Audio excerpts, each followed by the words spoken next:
Welcome back to the IB Investor channel. In this video we'll cover some market updates and some portfolio updates. I will start here with the S&P 500, and we can see here for the year-to-date performance it's up 15.46%, which is very strong.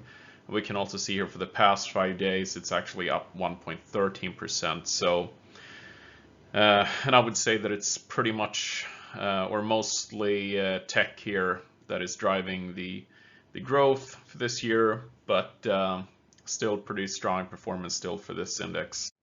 Continuing here with Nasdaq 100, and we can see that it's been really strong here. The year-to-date performance here has been almost 43%, and this is certainly driven here by tech stocks here. So we can see even for the past 5 days or the past week here, we can see that the index here is up 2.55% here, so mostly driven here by tech. So for example, Microsoft is up 5%, Nvidia is up 7%, Meta Platforms 4%, Apple 6%, Broadcom 9%, AMD 5%, and so on. So mostly I would say that this index here is tech stocks here, which are the biggest contributors here.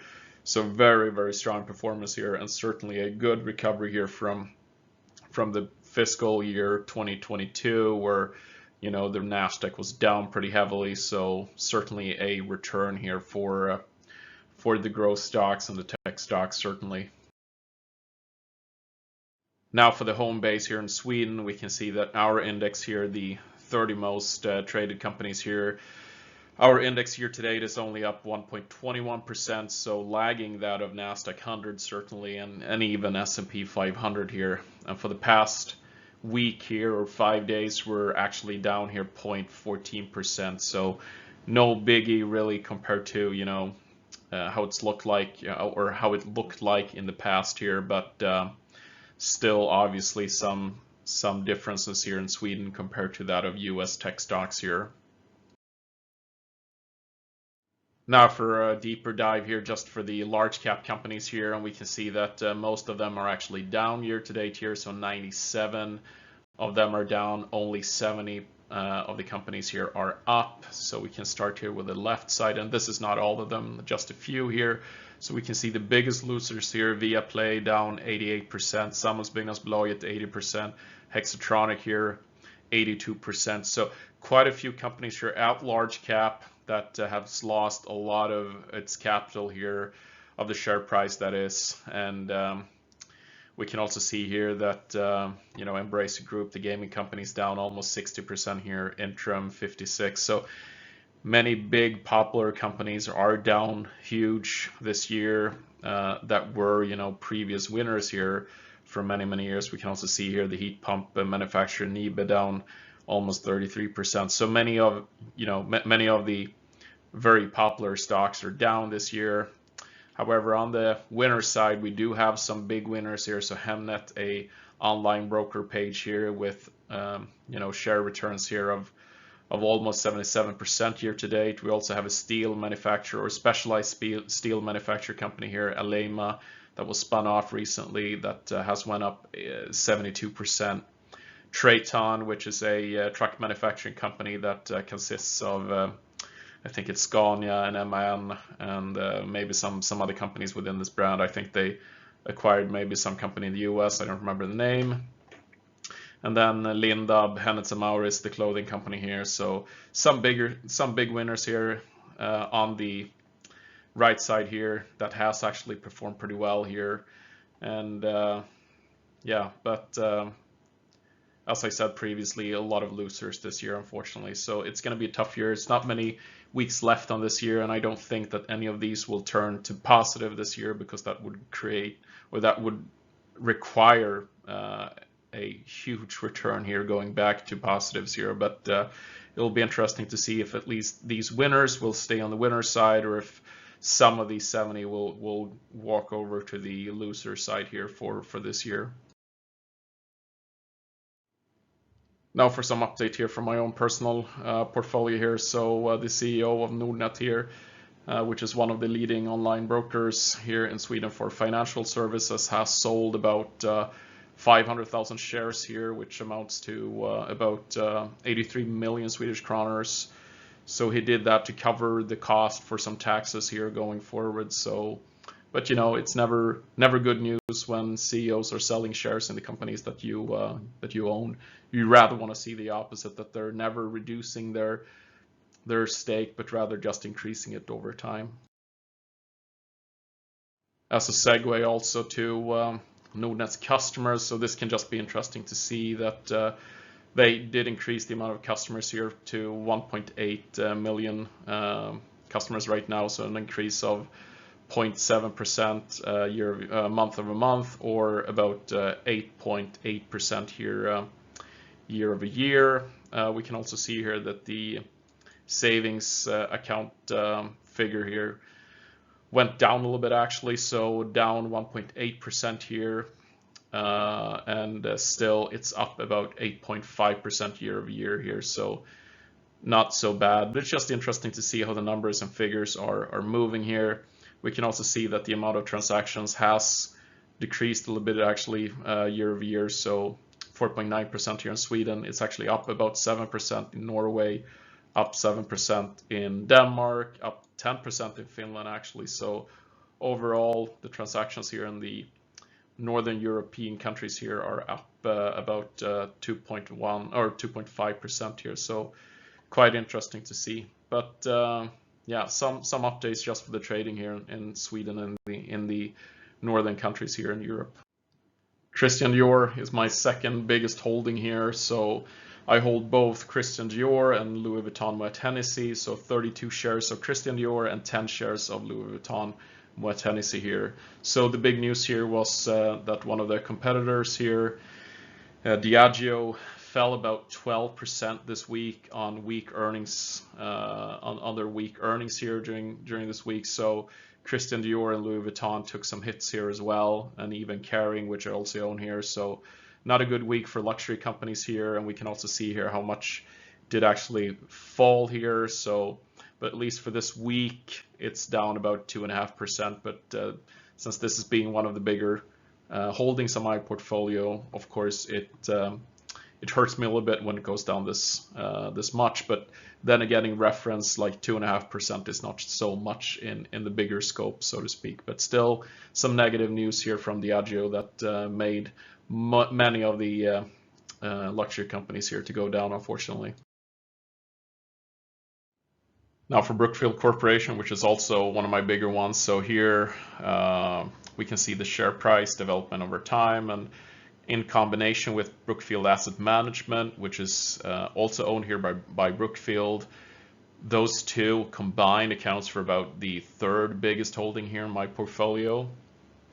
However, they did report earnings here during the week, and you know, the share price did take off a little bit once the earnings came, but has fallen down here in the last day here of the previous week here. So, you know, quite weak reception overall, I would say. However, the distributable earnings were up to about 5 billion for the trailing 12 months here, and the liquidity was nearly 120 billion for this company. And you know, their free cash flow metric here for this company is like their distributable earnings, and they were up 11% here for the trailing 12 months. So, you know, I thought the report was pretty good. Maybe I'll make a video about this company to dig in a little bit deeper, but we won't dwell more on this for this video.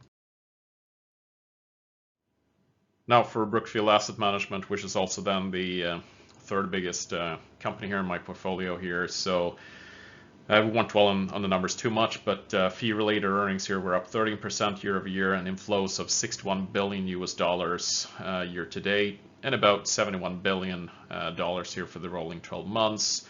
And they also mention here that they closed the world's largest private infrastructure debt fund here after the quarter end. So management here is confident that they will raise about 150 billion this year. So Brookfield is basically an asset manager, you know, much similar to the Swedish EQT. So you basically, as an investor, can invest in their funds that they manage.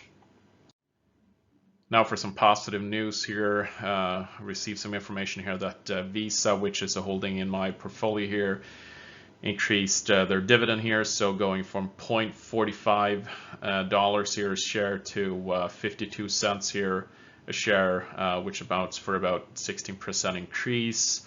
So it's kind of interesting when you look at one of these companies, you know, that here in 2013 they had a you know, $0.08 a share that they paid out in dividends, and now it's $0.52 a share. So a massive 550% increase here from, you know, 2013 to now. So in 10 years, basically increasing the dividend here by 550%. So I mentioned this a few times that, you know, dividend growth is far more important than starting with a high yield, in my opinion. I'll probably make a video about that at some point, but you know, it's kind of dangerous to chase the high yielding stocks. Sometimes it's, you know, not necessarily better all the time, but you know, in some cases it's better to look for a company with a with a low starting yield that increases the dividend, you know, year over year much faster compared to a company that starts with a high yield that barely increases the dividend, or perhaps just, you know, keep it the same as the prior year. So, but anyways, just interesting that Visa did increase the dividend here, which I like, of course. They also announced a big buyback program here. Now for some dividends here in my portfolio. So here are some dates here in November where I received some dividends. So I received some dividends here from Blackstone, which amount for about 1,100 Swedish kroners here. I recently also got some dividends here from Investor B, the B shares here. So this is my biggest holding. So they have a semi-annual dividend payment here. So the last one that happened for this year happened now here at the 8th of November. So I received about 1,900 kroners here. And then MasterCard here, I received 161 Swedish kroners. So certainly not a lot of dividends from this company, but I only have about 26 shares in this company, and this company has a very low starting yield. So it's kind of tough to get a lot of dividends from this company in the short term, but perhaps in the long term, if they were to increase the dividends, you know, by 15 to 20% a year, you know, this number could become pretty huge in the future. But MasterCard as a holding in my portfolio is pretty big. So even though it's only 26 shares, I think it's my number like 7 or 8th in terms of capital rank here in my portfolio. So this kind of proves that, yeah, it's just a low yielding dividend stock here. But in total here for November, so far, I've received about 3,100 kroners and counting. Now for the performance here of my portfolio, which has been pretty disappointing here. So in the green, you can see my own portfolio here. So in 2022, it was actually higher that of, you know, comparing it to peers here, Nasdaq 100 and Investor B shares here. But as tech and everything went down last year, my portfolio went down as well. And I actually purchased a lot of real estate companies here. I think it was during the beginning of the year, which also underperformed quite heavily. And of course, Christian Dior, Brookfield Asset Management, Brookfield Corporation, Blackstone, those companies have not had good years this year, unfortunately. So my portfolio has been lagging here. So my portfolio year to date is up only about 6%, whilst I think Nasdaq is up like 40% this year. So quite a big difference in terms of development here, which is of course disappointing from my own point of view here, but I don't have enough exposure right now to American tech, and that is one of the biggest reasons here why my portfolio is lagging behind.